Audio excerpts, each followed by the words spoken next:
Assalamualaikum warahmatullahi wabarakatuh. Dalam video kali ini, kita akan membahas dua hal. Pertama, motivasi, yang nantinya akan mengarahkan kita pada pembahasan tentang pengertian limit secara formal. Dan yang kedua, tentang definisi formal limit fungsi atau precise definitions of a limit. Mari kita mulai pembahasan pertama kita terkait motivasi yang akan membantu kita dalam mempelajari definisi limit secara formal. Diberikan fungsi sepotong-sepotong bernilai real, f(x) sama dengan 3x min 1 jika x tidak sama dengan 2. Dan f(x) sama dengan 8 jika x sama dengan 2. Selanjutnya, kita diminta untuk menentukan nilai limit fungsi f(x) untuk x mendekati 2 jika nilai limit tersebut ada melalui pendekatan grafik. Untuk itu, pertama-tama kita gambar terlebih dulu grafik fungsi f ini sebagai berikut. Kita tadi diminta untuk menentukan nilai limit fungsi f(x) untuk x mendekati 2. X mendekati 2 bisa dari dua arah, yaitu bisa dari sebelah kirinya 2, berarti X kurang dari 2.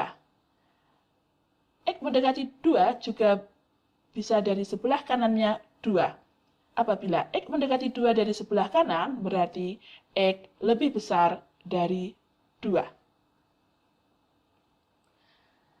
Dari grafik fungsi f ini terlihat bahwa ketika x mendekati 2 dari sebelah kiri, maka grafik fungsi f naik ke arah koordinat ini.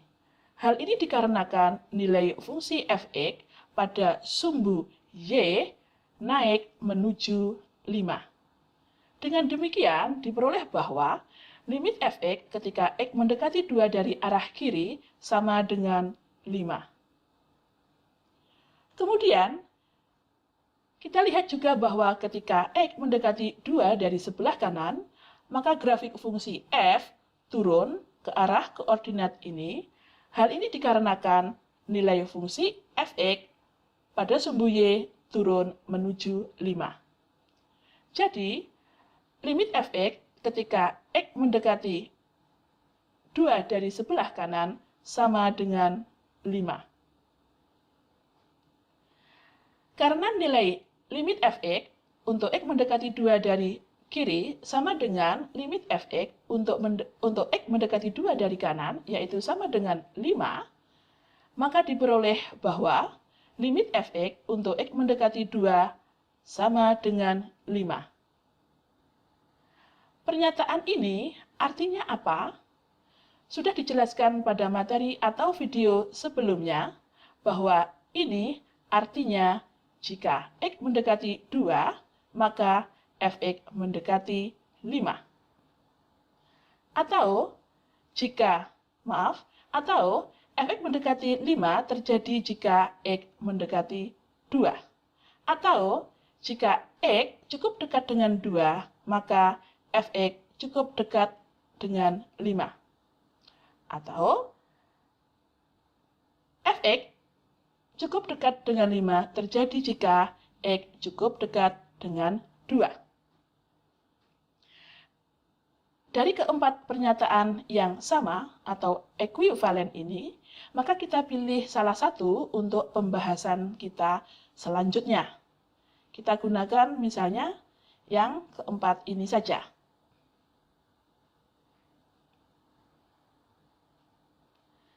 Dengan demikian, kita mempunyai pernyataan yaitu limit f(x) untuk x mendekati 2 sama dengan 5. Ini nanti dibaca f(x) cukup dekat dengan 5 terjadi jika x cukup dekat dengan 2. Selanjutnya, pernyataan ini kita tulis ulang pada slide berikutnya. Sekali lagi, jadi di sini kita mempunyai limit f(x) untuk x mendekati 2 sama dengan 5. Yang berarti f(x) cukup dekat dengan 5 terjadi jika x cukup dekat dengan 2. pernyataan X cukup dekat dengan 2, ini berarti apa? Berarti ada jarak. Berarti ada jarak antara X dan 2. Berarti ada jarak antara X dan 2. Jarak antara X dan 2 dalam sistem bilangan real ditulis dengan notasi mutlak X min 2 atau mutlak 2 min X. Kita lihat grafik fungsi f berikut. Jika X mendekati 2 dari kiri, maka jarak antara X dan 2 yaitu mutlak X min 2 sama dengan 2 min X. Mengapa? Karena ketika X mendekati 2 dari arah kiri, berarti X kurang dari 2. Lalu, jika X mendekati 2 dari arah kanan, berarti X lebih besar dari 2. Dengan demikian, jarak antara X dan 2 yang dinotasikan dengan mutlak X min 2 sama dengan X min 2. Selanjutnya, menurut definisi nilai mutlak, kita ingat bahwa mutlak X min 2 nilainya lebih besar dari 0 atau mutlak X min 2 sama dengan 0. Di mana mutlak X min 2 itu sama dengan 0 terjadi apabila X sama dengan 2. Padahal di sini kita punya bahwa X tidak sama dengan 2. Ini berarti pernyataan mutlak X min 2 sama dengan 0 tidak mungkin terjadi. Dengan demikian, kita hanya mempunyai bahwa jarak antara X dan 2 pasti positif. Jadi, X cukup dekat dengan 2, maka jarak antara X dan 2 yaitu mutlak X min 2 lebih besar dari 0. Selanjutnya, untuk Fx cukup dekat dengan 5, maka pernyataan ini berarti ada jarak antara Fx dan 5. Jarak antara Fx dan 5 dalam sistem bilangan real ditulis mutlak Fx min 5 yang nilainya lebih besar dari 0 atau sama dengan 0. Dengan demikian, kita memperoleh hasil bahwa untuk Fx cukup dekat dengan 5, maka jaraknya adalah mutlak Fx min 5 lebih besar atau sama dengan 0, dan untuk X cukup dekat dengan 2, maka jarak antara X dan 2 yaitu mutlak X min 2 lebih besar dari 0. Selanjutnya, hasil ini mari kita tulis pada slide selanjutnya. Oke, mari kita perhatikan mutlak Fx min 5 yang menyatakan jarak antara Fx dan 5. Sementara diketahui bahwa Fx cukup dekat dengan 5. Pertanyaannya adalah, seberapa dekat jarak antara Fx dan 5? Ya, katakan saja bahwa jarak antara Fx dan 5 kurang dari 0,001. Kita perhatikan grafik fungsi f. Kalau kita perhatikan garis yang warna merah ini, panjangnya lebih kecil dari 0,001, di mana garis merah ini menyatakan jarak antara Fx dan 5. Dengan demikian, jarak antara Fx dan 5, yaitu yang direpresentasikan oleh garis warna merah ini, lebih kecil dari 0,001. Demikian halnya untuk garis yang berwarna biru. Kalau kita amati, garis warna biru ini menyatakan jarak antara Fx dan 5. Kalau kita lihat, ternyata panjangnya garis warna biru ini itu kurang dari 0,001. Mari kita perhatikan grafik fungsi f ini. Pada suku Y, nilai yang ada di sini adalah 5, sementara kita tahu bahwa panjangnya sekian adalah 0,001. Dengan demikian, maka nilai Y yang ada di sini adalah 5 dikurangi 0,001. Atau ditulis L dikurangi 0,001. Juga di sini 5 dan panjang sekian adalah 0,001, maka nilai Y yang ada di sini adalah 5 ditambah 0,001 atau ditulis L ditambah 0,001. 001. Itu tadi bahasan kita terkait seberapa dekat jarak antara fx dan 5. Selanjutnya, pertanyaan yang sama berlaku pula untuk jarak antara x dan 2 yang dinotasikan dengan mutlak x min 2. Pertanyaannya adalah, seberapa dekat jarak antara x dan 2? Apakah jarak yang dimaksud adalah misalnya posisinya di sini? Apabila x-nya di sini, maka kita petakan terhadap fungsi f, maka posisi fx akan ada di sini. Terlihat bahwa antara fx dan 5 ini jaraknya lebih besar dari 0,001. Dengan demikian, untuk x mendekati 2 dari kiri, maka posisi x yang dimaksud bukan di sini. Misalnya, kita lihat untuk ilustrasi berikut ini. Posisi x ada di sini. Kalau ini dipetakan terhadap fungsi f, ya kita lihat apabila ditarik ke sini, maka posisi fx-nya nanti ada di sini. Kita lihat ternyata fx dan 5 jaraknya itu sekian. Berarti masih lebih kecil dari 0,001. Dengan demikian apa yang dapat kita tarik simpulkan?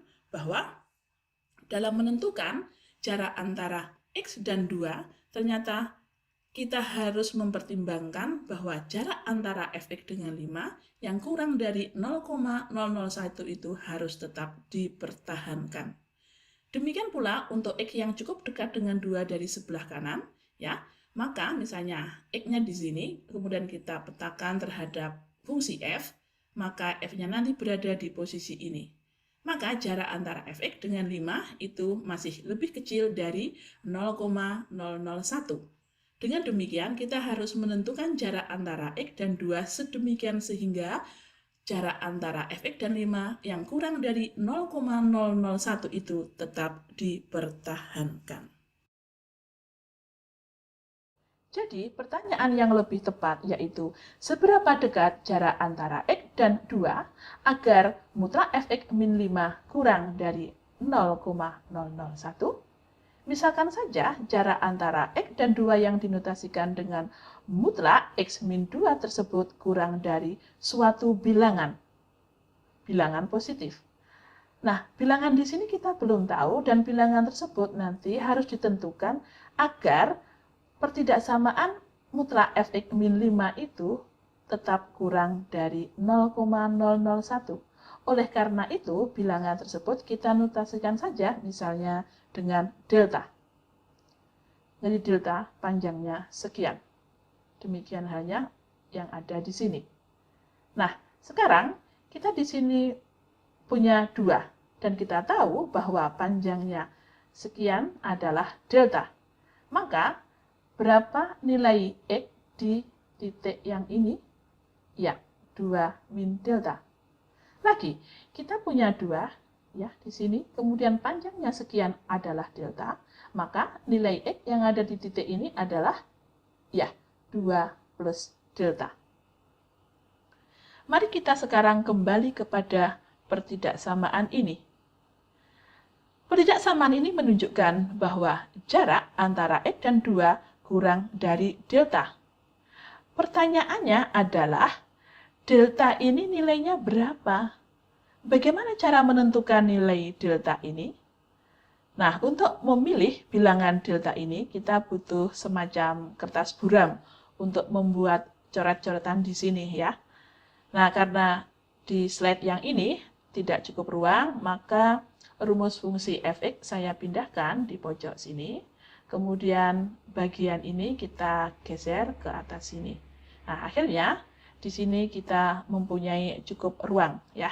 Oke, ini yang akan kita gunakan sebagai kertas buram. Oke. Nah, kita sekarang akan mencari nilai delta sedemikian sehingga pertidaksamaan mutlak fx min 5 kurang dari 0,001 ini tetap dipenuhi. Oleh karena itu, maka langkah pertama dalam mencari nilai delta ini, kita menggunakan pertidaksamaan mutlak fx min 5 kurang dari 0,001 ini. Mutlak fx min 5 sama dengan mutlak berapa di sini? yaitu fx. Rumus mana yang kita gunakan untuk fx? Di sini kita mempunyai 3x min 1, jika x-nya tidak sama dengan 2, dan di sini kita mempunyai fx sama dengan 8 untuk x sama dengan 2. Ingat bahwa di sini x tidak boleh sama dengan 2. Oleh karena itu, rumus fx yang kita isikan di sini adalah 3x min 1.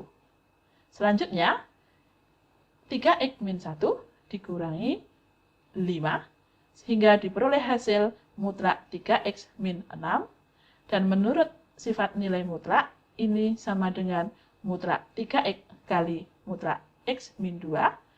Karena mutlak 3 sama dengan 3, maka kita memperoleh 3 kali mutlak x min 2.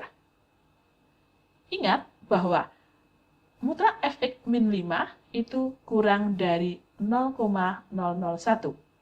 Karena mutlak fx min 5 itu sama dengan 3 kali mutlak x min 2, berarti 3 kali mutlak x min 2 juga kurang dari 0,001. Sehingga kita memperoleh pertidaksamaan ini. Selanjutnya, untuk lebih sederhananya, 0,001 bisa kita tulis dalam bentuk 10 pangkat min 3. Berikutnya, masing-masing ruas kiri dan ruas kanan kita kalikan dengan 1/3, sehingga kita akan memperoleh pertidaksamaan mutlak x min 2 kurang dari 10 pangkat min 3 dibagi 3. Mari kita perhatikan hasil berikut ini. Apa yang dapat kita simpulkan dari kedua pertidaksamaan?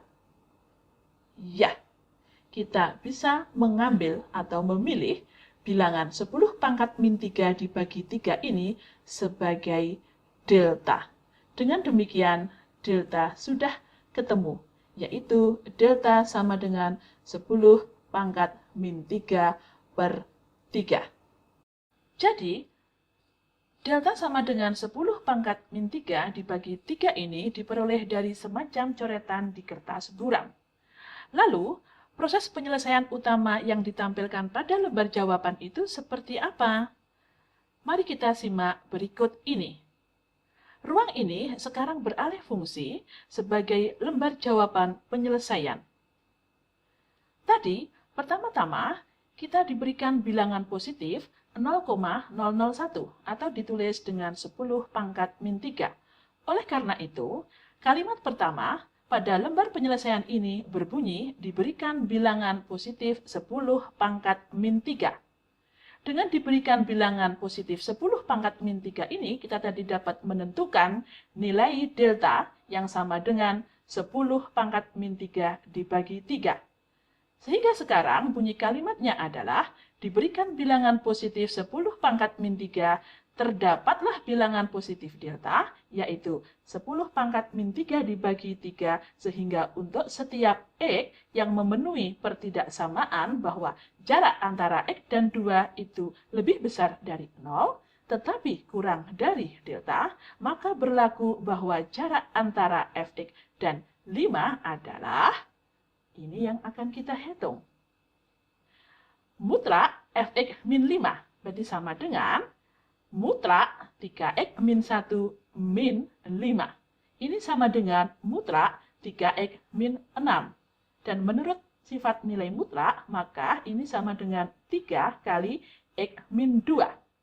Ingat bahwa kita tahu bahwa mutlak x min 2 kurang dari delta. Sehingga 3 kali mutlak x min 2 kurang dari 3 kali delta. Kita juga tahu bahwa delta sama dengan 10 pangkat min 3 dibagi 3. Oleh karena itu, kita memperoleh bahwa 3 kali delta sama dengan 3 kali 10 pangkat min 3 dibagi 3, dan ini sama dengan 10 pangkat min 3. Wow! Kita lihat, ternyata hasilnya adalah 10 pangkat min 3, yang mana bilangan ini sama dengan bilangan pertama yang diberikan tadi. Dengan demikian, apa kesimpulan yang dapat kita lihat? yaitu diberikan bilangan positif 10 pangkat min 3, terdapatlah bilangan positif delta, yaitu 10 pangkat min 3 dibagi 3, sehingga untuk setiap X yang jarak antara X dan 2 itu lebih besar dari 0 tetapi kurang dari delta, maka menyebabkan jarak antara Fx dan 5 kurang dari 10 pangkat min 3. Dengan demikian, kita melihat bahwa kalimat Fx cukup dekat dengan 5 terjadi jika X cukup dekat dengan 2, itu kalau dituliskan dalam bahasa formal matematika, maka bunyinya sebagaimana yang tertera di dalam kotak kesimpulan ini. Jadi kita memperoleh bahwa pernyataan ini itu ekuivalen atau sama dengan pernyataan yang ada di dalam kotak ini. Sehingga kita cukup dituliskan saja bahwa limit Fx untuk X mendekati 2 sama dengan 5, jika dan hanya jika, yaitu langsung ke pernyataan yang ada di dalam kotak ini. Oke. Nah, kalau kita perhatikan ya, di sini pernyataan yang ada di sini itu sebenarnya sebagai proses perhitungan saja. Oleh karena itu, ya, untuk saat ini bisa kita hilangkan sehingga menjadi sebagai berikut. Juga kalau kita perhatikan pernyataan yang ada di dalam kotak ini, ada bilangan 10 pangkat min 3 yang muncul beberapa kali, yaitu 1, 2, 3, dan 4. Nah, untuk menyederhanakannya, maka kita notasikan saja bilangan 10 pangkat min 3 ini dengan suatu notasi. Misalnya apa?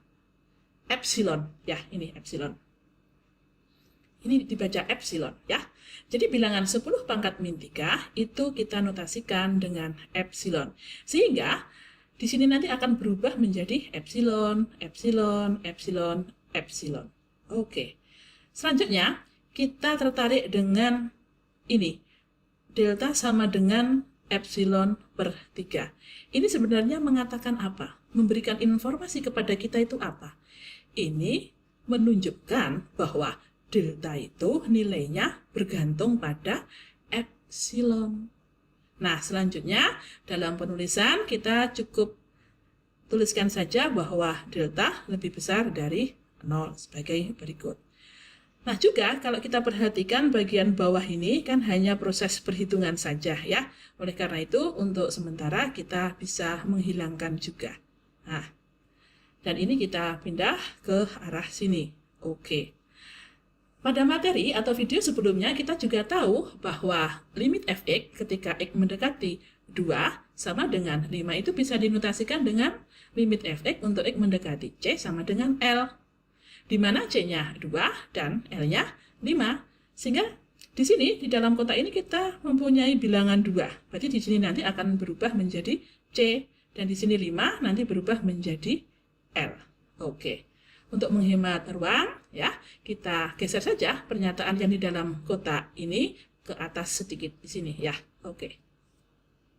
Nah, sekarang perhatian kita tertuju pada kedua pertidaksamaan. Ini yaitu yang terkait dengan jarak antara X dan C, dan yang kedua pertidaksamaan yang terkait jarak antara Fx dan L. Oke, kita ke sini dulu. Pada pertidaksamaan yang ini. Mutlak Fx min C, ini kalau kita hilangkan tanda mutlaknya, maka dalam sistem pertidaksamaan kita akan mendapatkan apa? Yaitu X min C lebih besar dari min delta, tetapi kurang dari delta. Dan kita harus selalu ingat bahwa X tidak sama dengan C. Kenapa? Karena dari sini. Oke. Selanjutnya, ruas kiri ini kita tambahkan dengan C, berarti yang tengah di sini kita tambah dengan C, juga ruas kanan ini kita tambah dengan C. Sehingga menjadi C min delta kurang dari, lihat, C dan min C saling menghilangkan, dan ini nanti kurang dari C plus delta. Nah, sehingga kita memperoleh ini, ya. Selanjutnya ini kita ringkas saja, tulisannya menjadi sebagai berikut. Nah, selanjutnya kita tertarik pada pertidaksamaan yang kedua ini. Apabila nilai mutlaknya ini kita hilangkan, maka sebagaimana pada proses yang ada di sini tadi, maka nanti kita akan memperoleh bahwa Fx itu nilainya lebih besar dari L min epsilon, tetapi kurang dari L plus epsilon. Lihat, di sini kita mempunyai fx, ya kan? Ini sebenarnya apa artinya? Ini artinya bahwa fungsi f itu terdefinisi di x. Lah, x-nya itu apa? X-nya adalah anggota dari ini, yaitu interval terbuka C min delta, C plus delta. Atau X-nya ini adalah anggota dari interval terbuka yang memuat C. Contoh-contoh lain dari interval terbuka yang memuat C sebagai berikut. Di sini kita ada I1, ada I2, ada I3. Nah, dengan demikian, pernyataan ini sebenarnya menunjukkan apa sih? Ini memberikan informasi kepada kita itu apa? Gitu. Yaitu menunjukkan bahwa F itu harus terdefinisi pada suatu atau beberapa interval terbuka yang memuat C. Dan ingat, mungkin saja F itu tidak terdefinisi di C. Jadi apa yang dapat kita lihat dari kalimat ini? Kalimat ini memberikan informasi kepada kita bahwa kita itu sebelum membicarakan tentang limit fungsi fx untuk x mendekati c, maka kita harus tahu terlebih dahulu hal pertama, yaitu fungsi f ini harus terdefinisi pada suatu atau beberapa interval terbuka yang memuat c. Kalau kita sudah tahu atau kondisi ini dijamin, maka baru kita bicara tentang limit fungsi. Nah, ini yang kedua, baru bicara ke sana, yaitu bicara tentang limit fungsi fx ketika x mendekati c. Di mana limit fungsi fx ketika x mendekati c itu sama dengan L apabila syarat ini dipenuhi. Jadi ini yang nomor 3. Nah, ketika pernyataan ini 1, 2, 3, apabila saya urutkan menjadi sebagai berikut. Ya. Jadi yang pertama apa? Kita harus tahu terlebih dahulu bahwa fungsi f itu harus terdefinisi pada suatu atau beberapa interval terbuka yang memuat c. Kecuali mungkin f tidak terdefinisi di c. Baru setelah itu kita bicara tentang limit fungsi. Di mana limit fungsi fx ketika x mendekati c adalah L itu dinotasikan dengan ini, yaitu limit fx untuk x mendekati c sama dengan L. Ini dipenuhi apabila syaratnya dipenuhi, yaitu apa? Jika untuk setiap bilangan positif epsilon terdapat bilangan positif delta, sehingga untuk setiap x yang memenuhi kondisi ini, yaitu jarak antara x dan c lebih besar dari 0, tetapi kurang dari delta, maka berlaku bahwa jarak antara fx dan L kurang dari epsilon. Sebenarnya, kalau ketiganya itu kita rangkai seperti ini, maka ini tuh sebenarnya apa sih? Ini adalah definisi formal limit fungsi. Sampai jumpa pada video berikutnya. Wassalamualaikum warahmatullahi wabarakatuh.